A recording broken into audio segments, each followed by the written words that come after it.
আজকে আমি বাসায় পিৎজা তৈরি করে দেখাবো আর বাসায় যা আছে একদম তা দিয়ে পিৎজা তৈরি করে দেখাবো। আর এখানে আমি পিৎজা তৈরির জন্য ডো করে নিয়েছি, চিকেন ভুনা করে নিয়েছি, আর হচ্ছে এখানে পেঁয়াজ নিয়েছি, অলিভ নিয়েছি, সসেস নিয়েছি, আর এটা হচ্ছে চিজ নিয়েছি। তো এখন আমি পিৎজাটা কিভাবে তৈরি করব সেটাই আপনাদের সাথে শেয়ার করব। আর এই ট্রেটাতে আমি হচ্ছে পিৎজাটাকে মেক করব। তো এখানে আমি যে ডোটা করে নিয়েছি সেই ডোটাকে আমি ছড়িয়ে নেব। তো ছড়িয়ে নেওয়া হয়ে গিয়েছে, এখন হচ্ছে আমি একটা কাঁটা চামচের সাহায্যে স্ক্র্যাচ করে নিব। তো স্ক্র্যাচ করে নেওয়া হয়ে গিয়েছে, এখন আমি হচ্ছে সস দিয়ে দেব। সসটা আপনারা আপনাদের পরিমাণ মতো দিয়ে দিবেন, আমরা আমাদের পরিমাণ মতো দিচ্ছি। তো এখানে আমার সসটা একটু কম লেগেছে, সে কারণে আমি আরও কিছুটা সস দিয়ে দিলাম। আপনারাও আপনাদের পরিমাণ মতো দিবেন। আসলে এগুলো যত বেশি দেওয়া হয় ততই কিন্তু টেস্ট হয়। এখানে আমি যে চিকেনটা ভুনা করে নিয়েছিলাম সেই চিকেনটাই দিয়ে দিচ্ছি। আর চিকেনটা হচ্ছে আমি বাসায় একদমই সিম্পলভাবে তৈরি করেছি, পেঁয়াজ দিয়ে, হালকা একটু সস দিয়ে, তারপর হচ্ছে যা যা মশলা ছিল আদা বাটা, রসুন বাটা, আর হচ্ছে একটু ম্যাগি মশলা, সেগুলো দিয়েই হচ্ছে আমি চিকেনটাকে ভুনা করে নিয়েছি। আর এখন আমি হচ্ছে পেঁয়াজ দিচ্ছি। পেঁয়াজটা হচ্ছে আপনারা আপনাদের মতো করে ডিজাইন করে দিবেন, আমি হচ্ছে আমার মতো করে ডেকোরেশন করতেছি। তো এই যে আমি এইভাবে ডেকোরেশন করে নিয়েছি, দেখুন পিৎজার লুকটা কিন্তু সুন্দরই লাগছে। আর এখানে হচ্ছে আমি সসেস দিয়ে দিচ্ছি।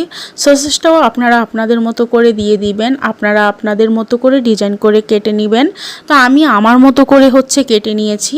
এখন আমি হচ্ছে অলিভ দিয়ে দিয়েছি।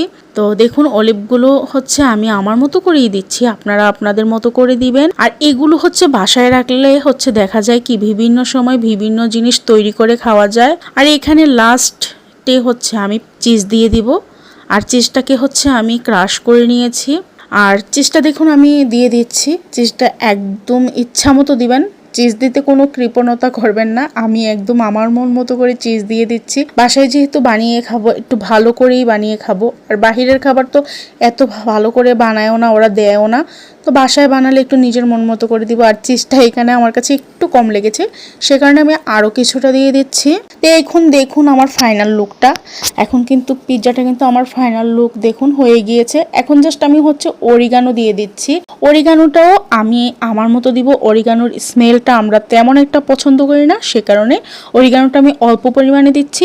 আপনারা যদি স্মেলটা পছন্দ করেন আপনারা আরও বাড়িয়ে দিতে পারেন, বা স্মেল কম পছন্দ করলে আমার থেকেও কম দিতে পারেন। তো এই যে দেখুন আমার ফাইনাল লুকটা, কত সুন্দর হয়েছে। বাসায় যদি এরকম সুন্দরভাবে পিৎজা তৈরি করে খেতে পারি তাহলে আমাদের রেস্টুরেন্টে যাওয়ার দরকারটা কি বলুন তো? তো এখন এটাকে আমি বেক করে নিচ্ছি চুলায়। তো এটা আমার বেক করে নেওয়া হয়ে গিয়েছে। দেখুন পিৎজাটা দেখতে কি লোভনীয় লাগছে, আর চিজটা একদম গোল চিজি চিজি। এখন দেখুন